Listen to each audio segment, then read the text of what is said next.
Peak summer அக்னி நட்சத்திரத்தில் சொட்டர்லாம் போட்டுருப்பார்.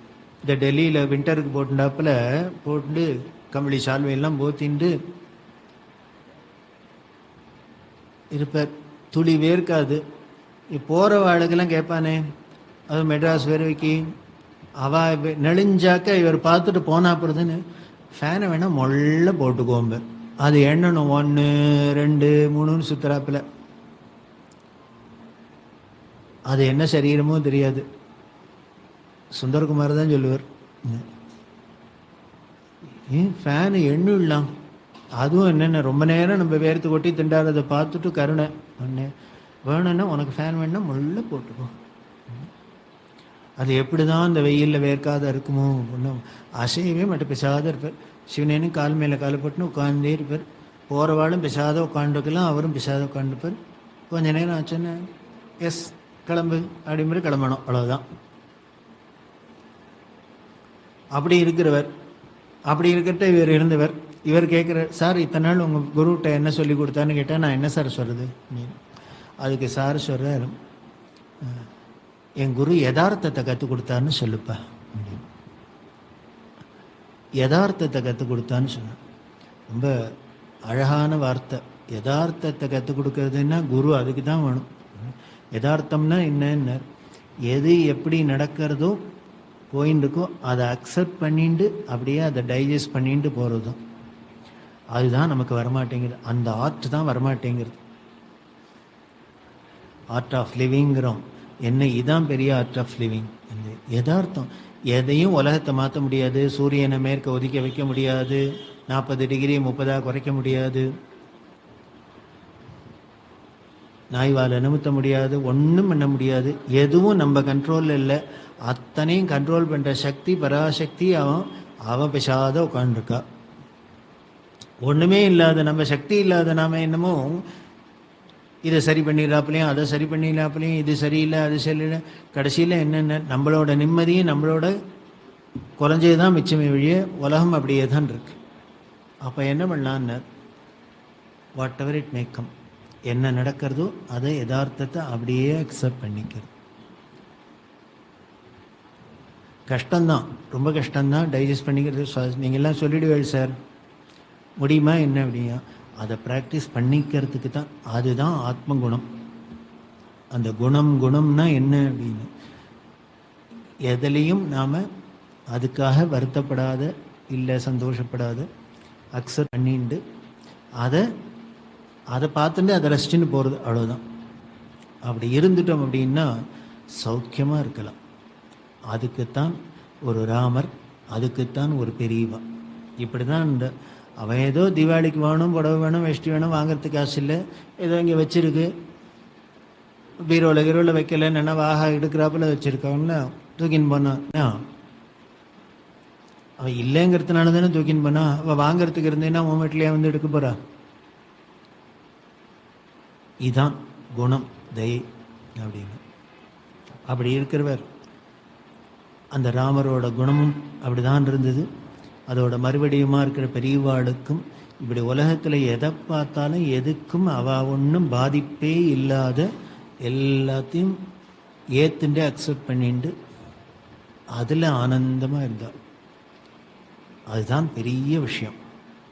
அதுக்காக தான் நமக்கு அவளோட கதையை கேட்குறோம்.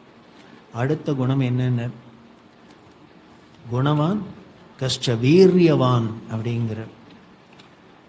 வீரியம் அப்படின்னா நல்ல தெம்பு உள்ளவன். வீரம் தெம்பு இருந்தால் தானே வீரம் இருக்கும். அந்த வீரியவான் யாரு அப்படின்னா, ராமரை போல இனிமே வீரராகவன் அப்படின்னு பேர் என்ன சென்றிருக்கார், என்னெல்லாம் சாதனை பண்ணியிருக்கார். அந்த வீரத்திலையும் முதல்ல எதை காமிச்சனர், தாடகாவதம். அப்பா பயப்படுறார், 16 வயசு கூட ஆகலி, இந்த குழந்தையாலே எப்படி அசுரால வதம் பண்ண முடியும்? 2 பசங்களும் போச்சு, அவ்வளோதான். உண்டு இல்லைன்னு பண்ணிடுத்து அவளை. தாடகையை வதம் பண்ணித்து, சுபாகுவை வதம் பண்ணித்து, யாக சம்ரக்ஷணம் பண்ணித்து, இத்தனையும் பண்ணி கடைசியில் எங்கே அழிச்சுன்னு போனார்னா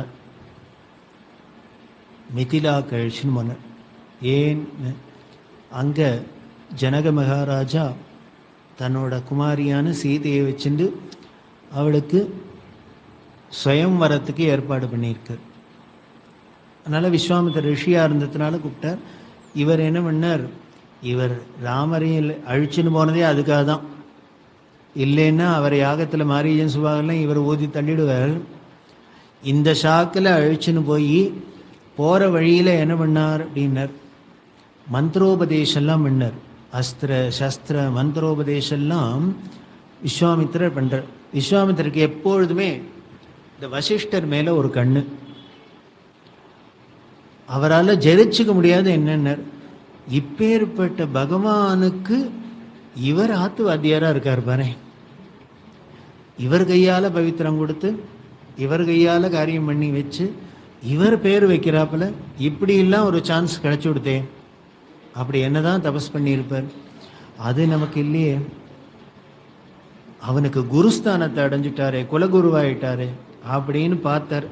நம்மளுக்கும் ஒரு குரு பட்டம் வந்துடணும், ஸ்தானம் வந்துடணும் அப்படிங்கிறதுக்காகவே என்ன பண்ணார், கடத்தின்னு போகிறாப்புல உங்கள் குழந்தையில கொடுன்னு அழிச்சுன்னு போகிறார். போகிறதே இந்த அஸ்திர சஸ்திர உபதேசாத்தினி மந்திரோபதேசம்லாம் பண்ணுறார். அதில் ஒரு மந்திரம் பலாதி பல மந்திரம்னு பண்ணுறார். அது வேறு ஒன்றும் இல்லை. இந்த மந்திரத்தை ஜபம் பண்ணினா சாப்பாடு வேண்டாம், தண்ணி வேண்டாம், ஒன்றும் வேண்டாம். நாள் கணக்கில் டயர்டே ஆகாத ஹெல்த்தியாக இருக்கலாம். இவர் எதுக்கு அதை பண்ணணும்? வந்திருக்கிறதோ சக்கரவர்த்தி திருமகன், ராஜா வீட்டு புள்ள. ஏதோ சாப்பாட்டுக்கு இல்லாத வீட்டுக்கு புள்ள குழந்தைகளுக்கு உபதேசம் பண்ணாலும் சாப்பாடு கிடைக்கலனாலும் ஏதோ பலாதி வலையை ஜபம் பண்ணி தெம்பாக இருக்கலாங்கிறான். இது நினச்சா காம்பளான ஹார்லிக்ஸா என்ன வேணால் குடிக்கலாம், எப்படி வேணால் இருக்கலாம். அப்படி இருக்கிற ஒரு குழந்தைகளுக்கு போய் இவர் ஏன் பலாதி பல மந்திரத்தை உபதேசம் பண்ணான்னார். அவர் ஞானியாக இருந்ததுனால அவருக்கு தெரியும், இன்றைக்கி வேணால் ராஜா வீட்டு பையாக இருக்குது, எதை வேணால் சாப்பிட்லாம். 14 வருஷம் சோறு தண்ணி இல்லாத திண்டாட போகிறது. திண்டாட போகிறதோடு இல்லை, அப்போ தான் ஏகப்பட்ட காரியமும் வரப்போகிறது. அப்போ தான் அத்தனை அசுர வதங்களும் ஆக போகிறது. அத்தனை பேரோட ஈடு கொடுத்தானும்னா எவ்வளவு தெம்பு வேணும், எவ்வளவு வீரியம் வேணும். அதுக்கு என்ன பண்ணணும்னு, இந்த சாப்பிட்டு விட்டெல்லாம் முடியாது. இந்த மந்திர பலத்தினால சஸ்திர அஸ்திர பலத்தினால தான் அவளெல்லாம் ஜெயிக்க முடியும். அதுக்காக இவர் பலாதி பலத்திலேருந்து அத்தனையும் உபதேசம் பண்ணி, இன்னும் சொல்லப்போனால் இந்த 14 வருஷ வனவாசத்துக்கு இப்போ ஒரு ரிஹர்சல். காட்டு மேட்டெலாம் எப்படி நடந்து போகிறதே சும்மா இல்லாத. அப்போ தான் இருக்கிற ராட்சசாலாம் வர ஐத்தாப்பில் இதெல்லாம் எப்படி ஹேண்டில் பண்ணுறதுன்னு ட்ரைனிங் கொடுக்குறாப்புல இவர் அழிச்சுன்னு போய் எல்லாம் பண்ணினார். அப்படிலாம் பண்ணிவிட்டு கடைசியில் சுபமாக முடிக்கிறதே என்ன பண்ணார், இந்த ஸ்வயம்வரத்துக்கு அழிச்சுன்னு போனார். பெரிய பெரிய சக்கரவர்த்திகள்லாம் வந்திருக்கா. சிவதனுஷ் அப்படின்னு பரமேஸ்வரனால் கொடுக்கப்பட்ட தனுஷை ஜனக மகாராஜா கொண்டு நிறுத்தியிருக்கார். இதை யார் எடுத்து தூக்கி வளைக்கிறாளோ அவளுக்கு பொண்ணை தருவேன்னு பந்தயம் வேற வச்சுட்டார். அதனால எல்லாரும் வந்து நிற்கிறா. அப்போது அந்த சபைக்கு விஸ்வாமித்திரர் ராமலக்ஷ்மணால் அழிச்சுன்னு போய் அப்போ என்ன சொன்னார் அப்படின்னார், தனுர் பஷ்ய அப்படின்னு, வில்ல பாருன்னு தான் சொன்னார். அதுக்கப்புறம் ஒன்றும் சொல்லலை. ஆனால் இவர் பார்த்தான் என்ன பண்ணார், வெறுமனை பார்க்கல, பார்த்தார், எடுத்தார், முறிச்சு கீழே போட்டார். அப்படின்னா எப்பேற்பட்ட வீரியவானா இருக்கணும். வயசு என்ன இப்போ 16 வயசு. 16 வயசு இளைஞர், டீனேஜ். வெறும் இவர் வில்ல தான் அவருக்கு தெரியும் போலருக்கு இவனோட வீரியம். அதனால இவனை முறிகிறீன்லாம் சொல்லிட்டு அவனை பாவம் வேண்டாம், இது பார்த்தாலே என்ன பண்ணுமோ பண்ணிவிடும், க்ளோஸ் பண்ணிவிடும்னு தெரியும். எப்பேற்பட்ட வீராதி வீரர்கள்லாம் வந்து அதை தூக்க கூட முடியாத என்னெல்லாமோ திண்டாடி எவ்வளவோ அவமானப்பட்டதை ஒரு பையன், சின்ன பையன் தூக்கினான். கம்பர் சொல்கிறாரு, அவன் எடுக்கிறத தான் பார்த்தாலாம், அப்புறம் என்னென்ன முறிஞ்சு விழறத காதால் கேட்டா, அவ்வளவுதான். அப்படியே கஷ்டப்பட்டு எடுத்துட்டு இன்னும் அப்படியே அனாயாசமாக தூக்கி முடிக்க முடியாத முடிச்சுட்டு இந்த வெம்பே இடாது அப்படி என்னமோ லைட்டாக அப்படி தடார்னு தூக்கினா பட்டாருன்னு முடித்தான் கீழே போட்டார், சரியாக போச்சு. தியாக பிரம்மஸ்வரர் ధర్మాత్మ చరణంబు చోగ శివ చాపంబు తపమేమి చేసను తెలియా. ஐயோ, அந்த சிவதனுசு ரெண்டாம் முழிஞ்சு உன் காலடியில் வந்து விழுந்ததே, அது எப்பேற்பட்ட சிவதனுசு உன்னோட பாதத்தில் வந்து சரணம் சரணாகதின்னு உன் காலில் விழறதுக்கு அது என்னதான் புண்ணியம் பண்ணித்தோ எனக்கு தெரியலையேங்கிற. அப்படி விழுந்தது, அவ்வளவுதான் சீதாதேவி. அப்போ சீதாதேவி நமக்கு சீரியல்ல அதில் இதெல்லாம் பார்த்து உடனே வந்து மாலை போட்டா இலை போட்டா அப்படின்லாம் நினச்சிட்டு இருக்கும். அப்படி இல்லை. இவர் கம்பர் கொஞ்சம் மாற்றவும் மாற்றிருக்க. அண்ணலும் நோக்கினா அவளும் நோக்கினா, இது ஏதோ லவ் மேரேஜ் மாதிரி இருக்கு. அதெல்லாம் ஒன்றும் இல்லை. இவருக்கே 16 வயசு, அவள் 2 பேருக்கும் வயசு வித்தியாசம் 7 வயசு வித்தியாசம். கல்யாணத்தும் போது சீதையோட வயசு 9 வயசு பொண்ணு குழந்தை. ராமருக்கு 16 வயசு, சீதைக்கு 9 வயசு. அப்படின்னா அந்த குழந்தைக்கு அவளையும் வாழையும் பார்க்கவா தெரியும்? மாலை போட வருது ஏற்றுக்கணுங்கிற ஜனகர். ஆனால் இவர் என்ன பண்ணார்? ஐயோ அப்படியா, எனக்கு தெரியாது, இவர் எங்கள் குருநாதர் சொல்கிறார் வெளில பாருன்னு இழுத்தையும் உடஞ்சி போச்சு, அவ்வளவுதான். அப்போ கல்யாணம்லாம் பண்ணிக்கணும் எங்கள் அப்பாவை கேட்கணும். அது நான் தீர்மானம் பண்ண முடியாது, அப்பாவை கேட்கணும். இப்போ சந்தோஷப்பட்டார் விஸ்வாமித்திரன் ஜனகரும். பையன்னா இவன் தான், நாமளாக இருந்தால் என்ன பண்ணுவோம்? அதெல்லாம் பரவாயில்ல, அப்புறம் அப்பாவுக்கு இன்ஃபர்மேஷன் கொடுத்தா போகிறோம் இல்லையா? அதான் மரியாதை, அசம்பின்ன ஆரிய மரியாதை. காளிதாசன் சொல்கிறான். அவன் என்ன அப்படின்னர், அது என்ன இந்த ட்ரெடிஷன்லாம் மரியாதை வந்திருக்கோ, சம்பிரதாயம் வந்திருக்கோ, அதில் ஒரு நாளும் மீற மாட்டான், மறந்து கூட மீற மாட்டார். அந்த பெரியோர்கள்லாம் அந்த வழியில் துளிக்கூட டீவியேட் பண்ணாதவன் அப்படின்னு காளிதாசன் பெருமைப்படுறாரே, அதுதான் இங்கே. அதனால் அப்பா இருக்கார், அப்பா என்ன சொல்கிறாரோ சொல்லட்டும். அப்பா என்ன சொல்ல போகிறார்? சந்தோஷப்படுறார். அப்படின்னா இனிமேல் மிथिलाக்கு ஆள் மிथिलेலேருந்து அயோத்திக்கு ஆள் வந்து அப்புறம் அவள் எல்லாருமே சேர்ந்துன்னு உடனே போய் கல்யாணம் ஆனும், சீதா கல்யாணம். அந்த வீரியம் எப்பேற்பட்டது அப்படின்னர். பாரு சொன்னால் இவன் தீர்த்து விட்டார், அவ்வளோதான், முறிச்சு போட்டாச்சு அந்த சிவதனுசு. அதே மாதிரி தான் கல்யாணம் ஆகி வரத்தே அடுத்தது விஷ்ணு தனுசோடு வரார் பரசுராமர். பரசுராமர்னாலே க்ஷத்ரிய உலகமே நடுநடுங்கிறது. அப்பேற்பட்டவர் என்ன பண்ணார்? அவரோட கர்வத்தை அடக்கினார்.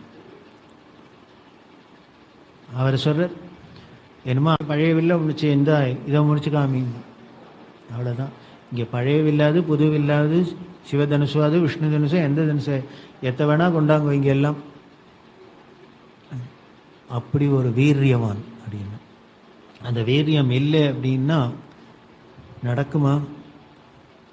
இவரோட அந்த வீர பிரபாவத்தை, அந்த சக்தியை, சக்திமான்கிறமே இவனை போல ஒரு சக்திமான் உண்டா? 14 வருஷம் அன்ன ஆகாரம் இல்லாத கிழங்கையும் பழத்தையும் அதையும் இதையும் தின்னுண்டு அத்தனை அசுராளையும் ராட்சசர்களையும் வதம் பண்ணி என்னெல்லாமோன்னா சாதனை பண்ணியிருக்கார். அப்படின்னா எப்பேற்பட்ட சக்திமானாக இருக்கணும், எப்பேற்பட்ட வீரனாக இருக்கணும் அப்படின்னு தெரியுது. இது ராமரோட வீரியம்.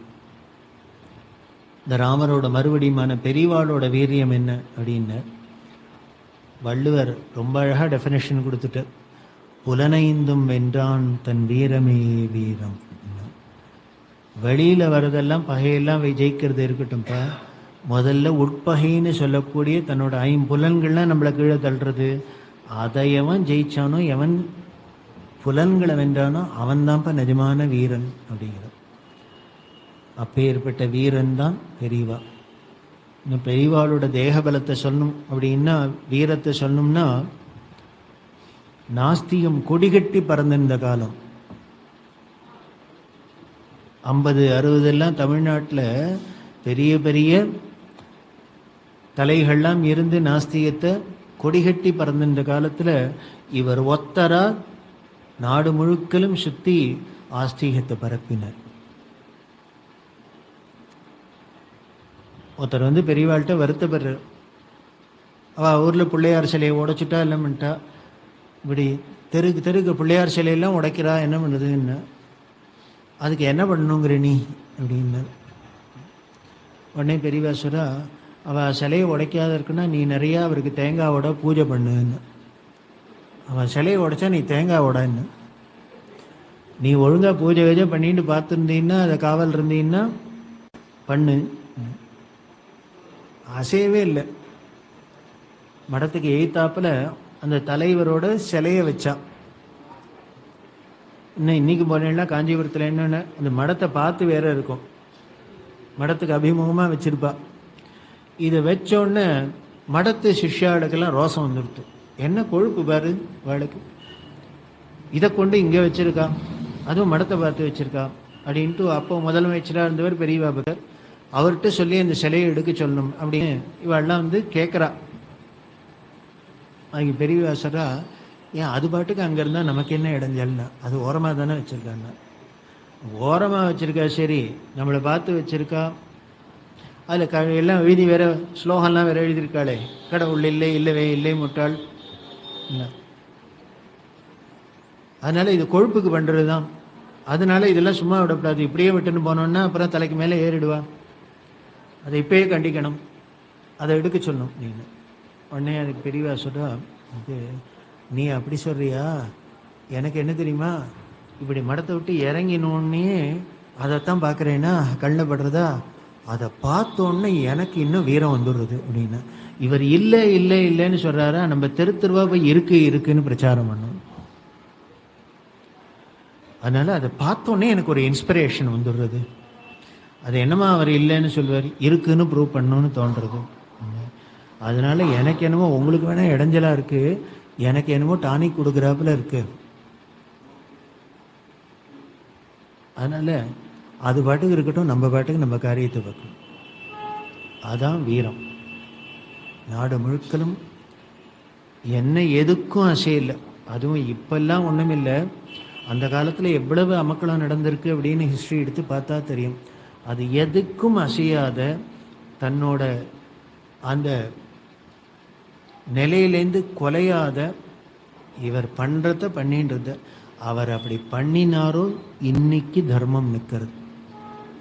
இந்த 21st செஞ்சுரியிலையும் இன்றைக்கும் வேதம்னு இருக்குது, சாஸ்திரம்னு இருக்குது, பாடசாலை இருக்குது, இன்னும் கோவிலுக்கு கோவில் மந்திரங்கள் சொல்லி பூஜை நடக்கிறது, வீட்டுக்கு வீடு வைத்திய காரியம் நடந்துருக்கு, இன்னும் சத் சங்கம் இருக்குது. இத்தனையும் இருக்குன்னா அதுக்கு அத்தனைக்கும் காரணம் இவர் ஒருத்தர் 1894 பிறந்து 1907 வந்ததுனால.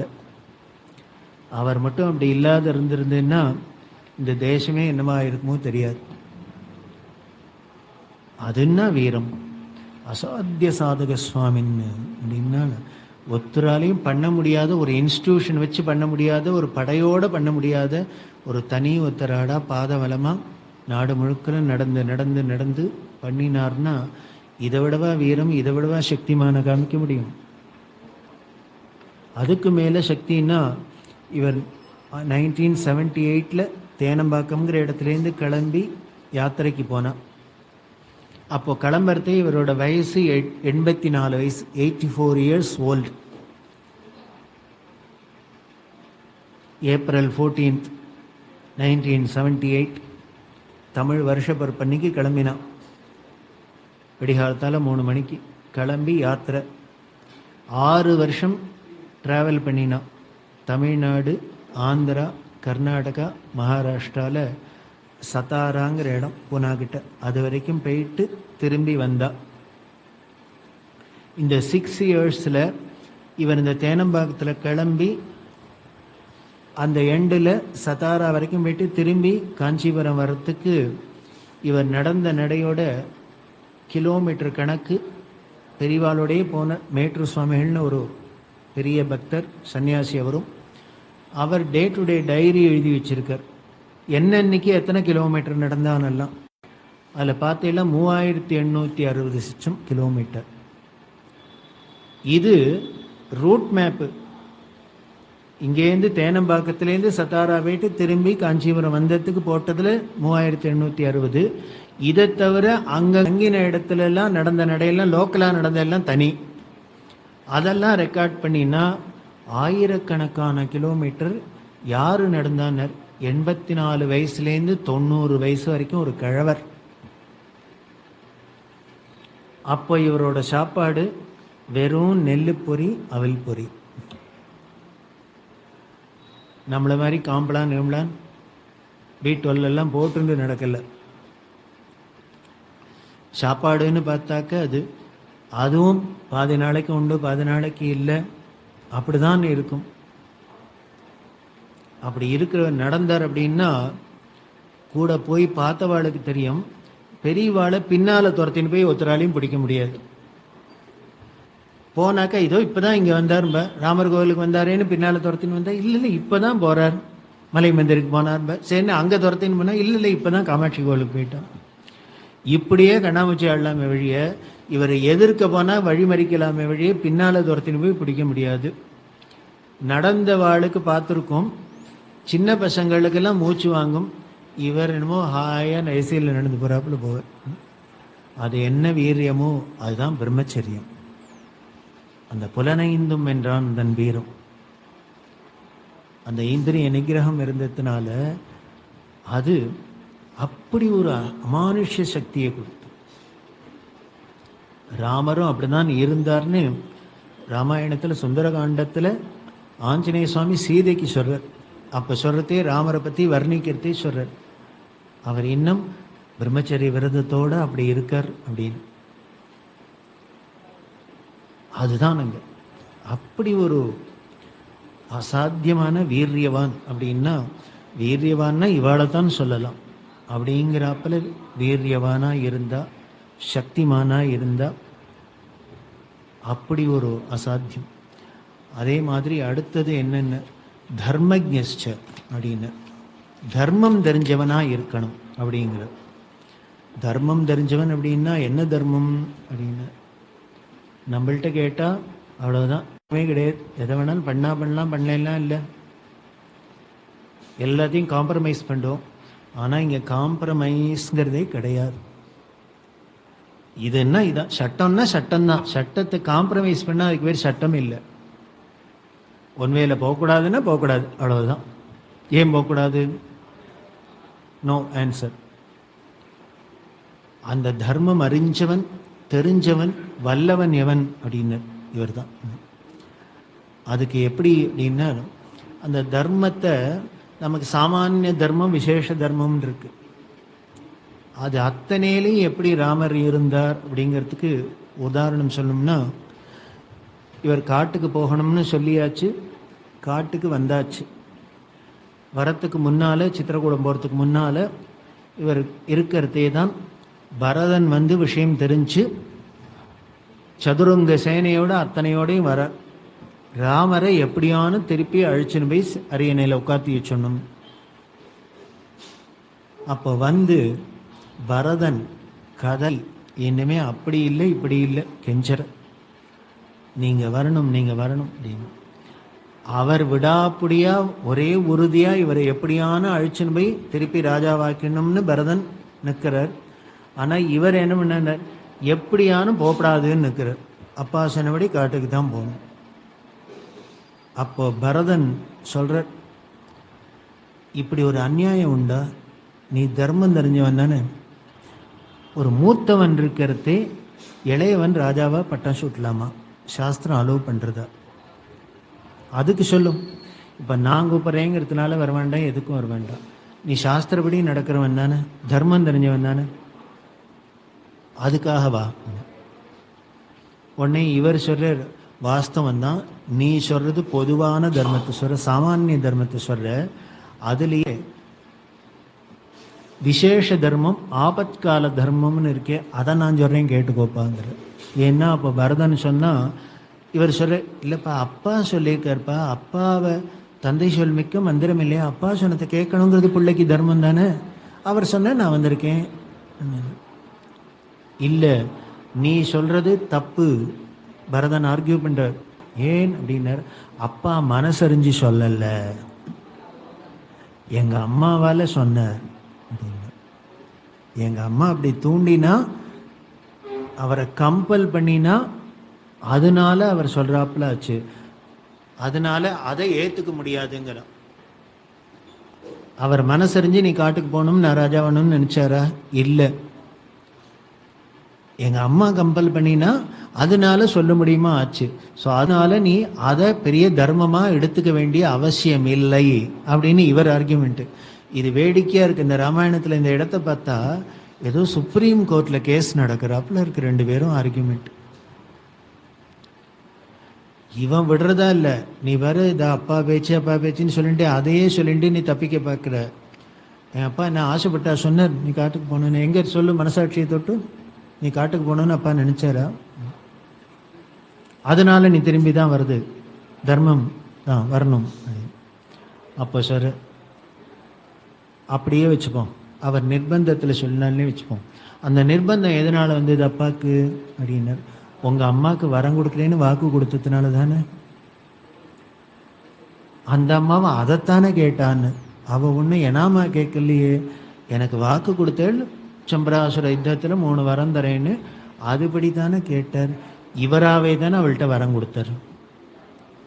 அப்போ கேட்டாளா போர் பண்ணுறது? சம்பராசுர யுத்தத்தில் கைகை கேட்டாளா, நான் உங்களுக்கு இவ்வளோ ஹெல்ப் பண்ணியிருக்கேன், எனக்கு எதாவது பண்ணுங்க, ஃபேவர் பண்ணுங்கன்னால.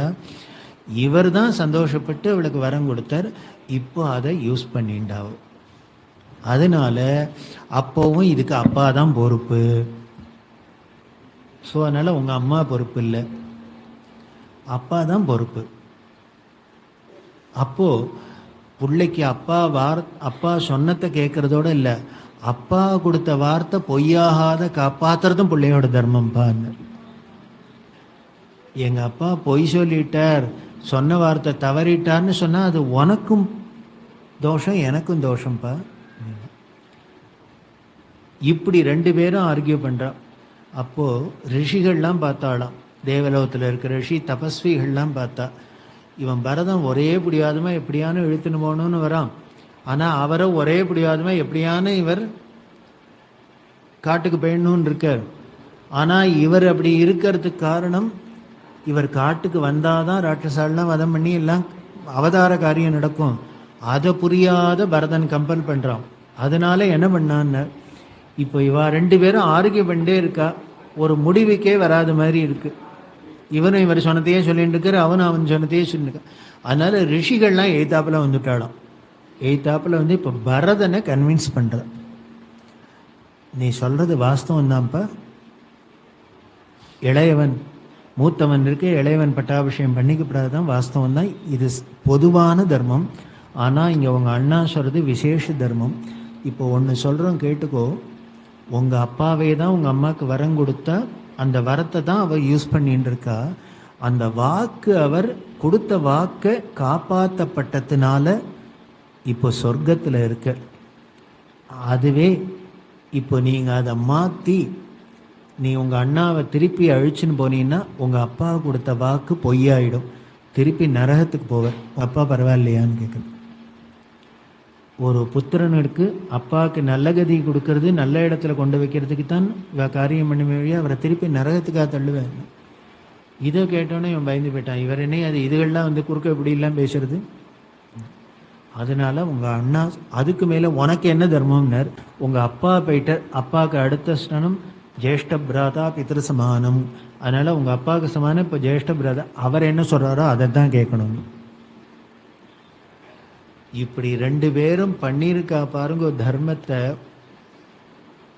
அது உண்டு இல்லைன்னு பண்ணியிருக்கா. அப்படி ஒரு த்ரெட் அண்ட் பேர் அப்படின்பல அதை மாதிரி அப்படி ஆராய்ச்சி. இதெல்லாம் தான் ராமாயணத்தில் விசேஷம்.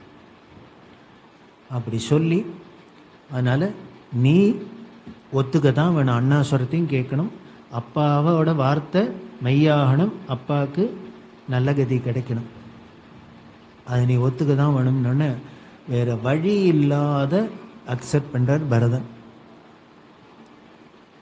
சொல்லிட்டு அப்போ ஒரு வார்த்தை சொல்கிறாராம், சரி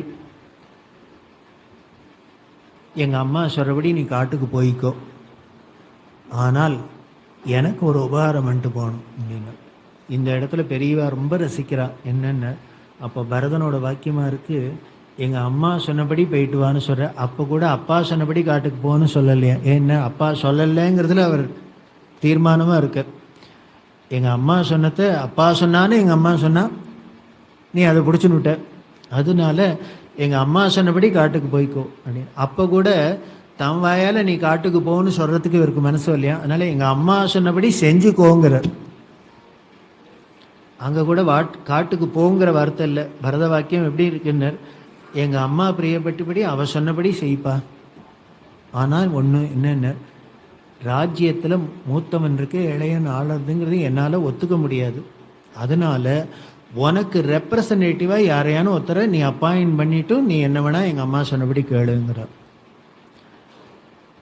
அப்போ என்ன பண்ணார் ராமர் அப்படின்னார், சரி சோ அண்ட் சோ தான், நான் தான் உன்னை அப்பாயின்ட் பண்ணேன் அப்படின்னு இவரையே அப்பாயின்ட் பண்ணியிருக்கலாம் இல்லையோ, நீ சொல்லிட்டு இல்லையோ யாரையானு ஒருத்தர் அப்பாயின்ட் பண்ணுன்னு, நான் உன்னையே பரதன் அப்பாயின்ட் பண்ணுறேன், நீ போயிட்டு வா ஆள் 14 வருஷம்னு சொல்லாமல் இல்லையோ. அப்போ ராமர் பண்ணலையாம். ஏன்னர், அப்படி அவன் பரதன் கேட்டான்னு இவர் யாரையானு ரெப்ரசன்டேட்டிவாக அப்பாயிண்ட் பண்ணிவிட்டா இவர் ராஜாங்கிற ஹோதா வந்துடும். ஏன்னர், ஒருத்தர் அப்பாயிண்ட் பண்ணணும்னா அவருக்கு அதிகாரம் இருந்தால் பண்ண முடியும். இவரே ஒரு அதிகாரம் இல்லாத காட்டுக்கு வந்திருக்காரு, இவர் இனிமேல் அயோத்திக்கு யார் ராஜான்னு இவர் எப்படி அப்பாயிண்ட் பண்ண முடியும்? அதனால ராமர் யோஜனை பண்ணாராம், தர்ம சங்கடத்தில் கொண்டு நிறுத்துறான் இவன், நம்மளை நம்ம எப்படி அப்பாயிண்ட் பண்ணுறதுன்னு நினச்சாராம். அப்போ பெரியவா சொல்றா, அவன்னா தர்மாத்மா, அவன்னா தர்மம் தனிச்சவன். நாமளா இருந்தால் அப்பா நம்மளை விட்டுறான் ஐயா அப்படின்னுட்டு சோ அண்ட் சோ வச்சுக்கோ அப்படின்ட்டு நம்ம பாட்டுக்கு போயிடுவோம். அது கூட பண்ணுறதுக்கு அந்த தர்மத்தை விட்டு விலகாத பிரபு தர்ம விக்கிரகம் அவன். அதனால தானும் பண்ணலை. ஆனால் தம்பி இவ்வளவு மனசு இருக்கான், அவனை போய் இன்னும் வெந்த புண்ணில் வேலை பாய்ச்சறாப்புல பண்ணக்கூடாது, அவன் இன்னும் வருத்தப்படுறாப்புல நடக்கக்கூடாதுன்னு பார்க்குறார். அப்போ என்ன பண்ணுறதுன்னு தெரியலையா. அப்போ தெய்வாதீனமாக பரதனுக்கே ஒரு ஐடியா தோணித்து. என்னென்னு, இவரை வரத்தை இவரை அழிச்சுன்னு போய் திரும்பி எப்படியான கன்வின்ஸ் பண்ணி அழிச்சுன்னு போகிறது. அப்போ போகிறதை இவரை சக்கரவர்த்தியாக இங்கேருந்து காட்டிலேருந்து அயோத்திக்கு அழிச்சுன்னு போகணும். அப்படிங்கிறதுனால தங்கமயமான பாதுகையோட ஹேமபூஷிதே அப்படின்னு தங்கமயமான பாதுகையை எடுத்துன்னு வந்தான். சதுரங்க சேனையோடு வந்திருக்கான். அப்போது பரதனுக்கு தோணித்தான் தெய்வானுகிரகத்தில் என்னென்ன, இவரும் அப்பாயின்ட் பண்ண மாட்டார். என்ன அப்பாயின்ட் பண்ணால் தனக்கு அந்த பவர் இருக்குன்னு அவர் இருந்துடுவார். அதனால என்ன பண்ணால் அந்த பாதுகையை வச்சு, நீ ஒரு நிமிஷம் இது மேலே ஏறி நின்று இதை எனக்கு கொடு, அனுகிரகம் பண்ணி கொடு, உன்னோட பிரதிநிதியாக இதை வச்சுன்னு நான் ராஜ்யபாரம் பண்ணிக்கிறேன் 14 நிமிஷம். இப்போ ராமருக்கு பெரிய ரிலீஃபா, அப்பாடா இதுக்கு மேலே நம்மளை தர்ம சங்கடத்தில் நிறுத்தாத விட்டானே. அப்போ ஏறி நின்று பாதுகையை கொடுக்க, அந்த பாதுகையை பட்டத்தை யானை மேலே வச்சு சத்திர சாமராதிகரோட எடுத்துன்னு போய் அயோத்தியில் வைக்கிறதுக்கு அப்போ கூட அவனுக்கு மனசு இல்லை. ஏன்னர், அயோத்தியில் இருந்தேன்னா இவன் கூடவே இருக்கணும். அதனால என்ன பண்ணாரான்னு, அண்ணா அயோத்திக்குள்ளே நுழையிற வரைக்கும் நாம் அயோத்திக்குள்ளே நுழையப்படாதுன்னு இவர் என்ன பண்ணான்னு நந்தி கிராமத்தில் அந்த பாதுகையை பட்டாபிஷேகம் பண்ணி அதுக்கு அடிமையாக அதோட ரெப்ரசன்டேட்டிவாக பரதன் இருந்தான். அப்படின்னா இதுதான் தர்மஜன். தர்மம்னா அவ்வளவு சூக்ஷ்மமானது. அப்படி இவர் இருந்தார். அது ராமாவத ஒவ்வொரு காலகட்டத்திலையும் அப்படி தான் இருக்கு. ஒவ்வொரு சமயத்திலையும் அந்த தர்ம சூக்ஷ்மத்தை புரிஞ்சு புரிஞ்சு புரிஞ்சு இப்படி இருந்தது. அப்படின்னா பெரியவா எப்படி தர்மஜனாக இருந்தான்னு, கும்பகோணத்தில் மடம், பின்னால் பெரிய தோட்டம், பெரிய கதவு, அதை ஏதோ ஒரு நாளைக்கு திறந்து வச்சுருக்கா. அந்த ரோட்டில் அந்த மாடெல்லாம் தெரியும் இல்லையா, தெருமாடு அப்படின்பா, அதில் ஏதோ ஒரு மாடு வந்தது, உள்ளுக்குள்ளே வந்தது. வந்தால் இந்த மாட்டு கொட்டாயில் வைக்கல் புல்லெல்லாம் பட்டால் அது திங்க ஆரம்பிச்சுடுத்து. அது ஜம்மனு தின்னுருக்கு. கார்வார்னு மடத்தில் அட்மினிஸ்ட்ரேட்டர், அவர் எதேச்சியாக வந்து பார்த்தா மடத்து மாடெல்லாம் போட்ட வைக்கல பொங்கல் புல்லெல்லாம் திங்கல, இது ஏதோ வெளியிலேருந்து அந்த மாடு தின்னுருக்கு. இவர் உடனே ஒரு கொம்பை எடுத்து விரட்டுறதுக்கு போனார். அந்த சமயம் பார்த்து பெரியவா உள்ள வந்தா. பின்னால் வந்துட்டு, ஏன் மாட்டை அடிக்கிற, அதையே விரட்டுற அப்படின்னு. இல்லை இல்லை, அது நம்ம மாடு இல்லை, அது பாட்டுக்கு புல்லு திங்கிறது அப்படின்னு. உடனே இருந்தா என்ன, நம்ம புல்ல நம்ம மாடு தான் திங்கணும்னு எதான் இருக்கா என்ன அப்படின்னு. கெஸ்ட்டு வந்திருக்கு, சாப்பாடு போடேன் அப்படின்னு. உடனே சொல்கிறா, மடத்தில் இத்தனை பேர் வரா, எல்லாருக்கும் சாப்பாடு போடுறோமே, எல்லாரும் நம்ம மனுஷான்னு பார்த்தா போடுறோம், ஏதோ மனுஷாலாம் வந்து சாப்பிட்றப்பல மாடு வந்து சாப்பிட்றது, சாப்பிட்டு போட்டுமே அப்படின்னு. இவர் பார்த்த இந்த சமயம் பார்த்தா இவர் வரணும், சரி சரி திங்கட்டும் அப்படின்னு, வேணுங்கிறத போடுன்னா. சரி, அவர் அந்தனை போனப்புறம் விரட்டிக்கலான்னு இவரும் அந்தனை போயிட்டார். அப்புறம் சாயந்தரம் வந்து பார்த்தா இது நன்னா படுத்துன்னு தூங்கின்னு இருக்கு. மற்ற மாட்டுக்கெல்லாம் தண்ணி விட்டு அது வந்து குடிக்கிறது. இப்படியே கார்த்தால வரைக்கும் அது நகரவே இல்லை. இது நன்னா கண்டு கொடுத்து இங்கேயே இருக்கு. இது கார்வாருக்கு கோபமாக இருந்தது. இது பண்ணுற உபச்சாரத்தில் காலங்காலத்தால் பெரியவா கூப்பிட்டா, நேற்றுக்கு ஒரு கெஸ்ட்டு வந்தாரே நமக்கு, அந்த விருந்தாளி இருக்காரா போயிட்டாரான்னு. இவர் சொன்ன, நம்ம பண்ணுற உபச்சாரத்துக்கு அது எங்கே போகும், அதுவும் இங்கேயே பர்மனெண்ட்டாக தங்கிடுத்து அப்படின்னு. அதான் கேட்டேன், அது இருந்துன்னா நம்ம மனுஷாலோட அதையும் சேர்த்து பார்த்துக்கோன்னா. உடனே சொல்கிறா, அது சரி, தீனி கிணிலாம் வச்ச பால் கோனார் வந்து கறந்தாச்சா நம்ம மாட்டெல்லான்னார். இதோ வந்திருக்கா கறந்துன்னு இருக்கா அப்படின்னார். இந்த மாடும் கறக்குமோ அப்படின்னார். மடியை பார்த்தா நிறையா கறக்கும் போல், நன்னா கறக்கும் போல் தோன்றுறது அப்படின்னார். அப்போ கறப்பையோ அப்படின்னார். ஆமாம், என்ன பண்ணுறது, மாட்டுக்கெல்லாம் பால் கறக்கலைன்னா அது பால் கட்டின்னுடும், சிரமமாக இருக்கும், ஆனால் கறக்கணும் அப்படின்னு. அந்த பாலை என்ன பண்ணுவேன்னா, இவர் சொன்ன, பாலை என்ன பண்ணுவேன், மடத்துக்கு பூஜைக்கு வேண்டிருக்கு, எல்லாருக்கும் சாப்பிட்றதுக்கு வேண்டிருக்கு, எடுத்துப்பேன் அப்படின்னு. அதுக்கு தான் கேட்டேன் அப்படின்ட்டு. உடனே சொல்கிறா, ஆமாம், அந்த மாட்டோட பாலை கறந்து எடுத்துப்பேங்கிறியே, மாடு உன்னோடதோ அப்படின்னு. இவர் பார்த்தார், இது என்ன புது கூத்தாரு, நம்மளோடது இல்லைன்னு தீனி தானே போட்டிருக்கான், எடுத்துனா என்ன தப்புன்னார். உடனே பெரியவா சொல்கிறா, நம்ம வீட்டுக்கு விருந்தாளி வந்தால் அவளுக்கு சாதம் போட்டு உபச்சாரம் பண்ணலாமே வழிய, அதுக்காக நம்ம சாதம் போடுறோங்கிறதுக்காக அவள் பர்ஸ்லேருந்து பணத்தை எடுக்க முடியும்? கறியா வாங்கிறதுக்கு இல்லை சார், வேணா 100 ரூபா எடுத்துப்பியா அப்படின்னு. அதனால் கெஸ்ட்டு வந்தால் உபச்சாரம் தான் பண்ணலாம் வழிய, கொடுக்கலாம் வழியா வாங்க முடியாது, அவளாவே பார்த்து கொடுத்தா உண்டு. அதனால் மாடு நம்மளோடது இல்லை. உனக்கு ஒன்று சாஸ்திரம் தெரியுமோ, நம்ம பண்ணக்கூடாத காரியத்தில் என்ன பண்ணியிருக்குன்னு அப்படின்னார். நம்மளோட சாமான் இல்லைன்னா அதை சொல்லாத எடுத்தோன்னா அபரிக்கிரகம்னு தோஷமாக சொல்லியிருக்கு. பெரியவா இல்லை, ரொம்ப பர்டிகுலராக இருப்பாள். சில பேர் இந்த பூஜைக்கு பூன்னு என்ன பண்ணால் காம்பவுண்ட்லேருந்து வெளியில் வந்திருக்கும், செம்பரத்தை பூ அது இதெல்லாம் வரவாள்லாம் பறிச்சுன்னு வந்தால் கேட்பா, எங்கேருந்து பறிச்சேன்ப, அங்காத்தில் பறிச்சேன், வேத்தில் பறிச்சேன், சொல்லிட்டு பறிச்சியா சொல்லாத பறிச்சியாம்ப. ஒரு தடவை ஒரு மாமி மாட்டின்னு விட்டா, இல்லை அது வீடு பூட்டியிருக்க, வாங்கி ஊருக்கு போயிருக்கா போல இருக்கு அப்படின்னார். அப்போ பூட்டி இந்த வீட்டில் கிடந்து எடுத்துருவியான்னா. உடனே சொல்கிறா, இல்லை அத்தனை பூ வீணா போகிறது, சுவாமிக்கு தானே கொடுக்குறேன், நம்ம என்ன அவளுக்கும் ஒரு புண்ணியம் வருமே அப்படின்னா. உடனே பிரியாசரா, வாஸ்தவம் தான், ஆனால் ஒருத்தரோட சாமான சொல்லாத அறிவிக்காத எடுத்தால் அது திருடுன்னு அபரிக்கிரகம் தோஷமாக சொல்லியிருக்கு. ஒன்று வேணால் பண்ணு, அப்படி வீட்டில் ஒருத்தரும் இல்லைன்னா அந்த வீட்டு வாசலில் நின்று சந்திரமௌலீஸ்வர பூஜைக்கு வேணும் இந்த பூவை பறிச்சுக்கிறேன்னு 4 தரம் கத்திட்டு எடுத்துனுவா. இப்படி சொல்லாத கொள்ளாத இருக்கேன்னு எடுத்தாக்க அது தோஷம். அதை மாதிரி சொல்கிறா, மாடு என்னமோ நீ கதவை திறந்து வச்ச, தப்பு உன்னோட தான், நீ கதவை ஒழுங்காக சாத்திருக்கணும், கதவை திறந்து வச்சு அது உள்ளே வந்துடுத்து சௌக்கியமாக இருக்குது. அதுக்காக நமக்கு உரிமை இல்லாத மாட்டு பாலை எடுத்துனோம்னா திருடின தோஷம். இவர் விடிஞ்சதுவோ, அப்போ என்ன பண்ணுன்னார், பக்கத்தில் சிவன் கோவில் இருக்கு, அங்கே கொண்டு கொடுன்னா. அவருக்கு மட்டும் கொடுக்கலாமான்னார். அவர் ஈஸ்வரன், அத்தனை ஐஸ்வர்யமும் அவரோடது தான். ஸோ அவருக்கு திருட்டு தோஷமே கிடையாது, எல்லாம் அவரோட உரிமை தான். சிவன் கோவில் கொடு, பாலை உள்ளே எடுக்கக்கூடாது. இதான் தர்மஜன். தர்மஜ்ஞஸ்ச அப்படின்னா தர்மம் அப்படின்னா தர்மம் தெரிஞ்சவன்னா இவ்வளவு சூக்ஷ்மமாக கூட ஒரு தர்மத்தை பார்த்து பார்த்து ஒருத்தரால் நடக்க முடியுமா? அதுவும் 20ஆம் நூற்றாண்டில் நடந்து காமிச்சு. அப்படி அந்த தர்மத்தோட வடிவம்தான் நமக்கு ராமராவும் குருநாதராவும் வந்திருக்குன்னு தெரியறது. அப்படி இருக்கிற அந்த குணங்களில் இன்னும் என்னென்ன விசேஷம் இருக்குது, அதை எப்படி 2 பேரும் ப்ராக்டிஸ் பண்ணாங்கிற மீதி விஷயங்களை நாளை மாலை 6:30 மணிக்கு சந்திக்கலாம். ஜானகி காந்தஸ்மரணம். ஹர ஹர நம பார்வதி பதயே. சத்குரு சுவாமினஹ ஆஞ்சநேய சுவாமினஹ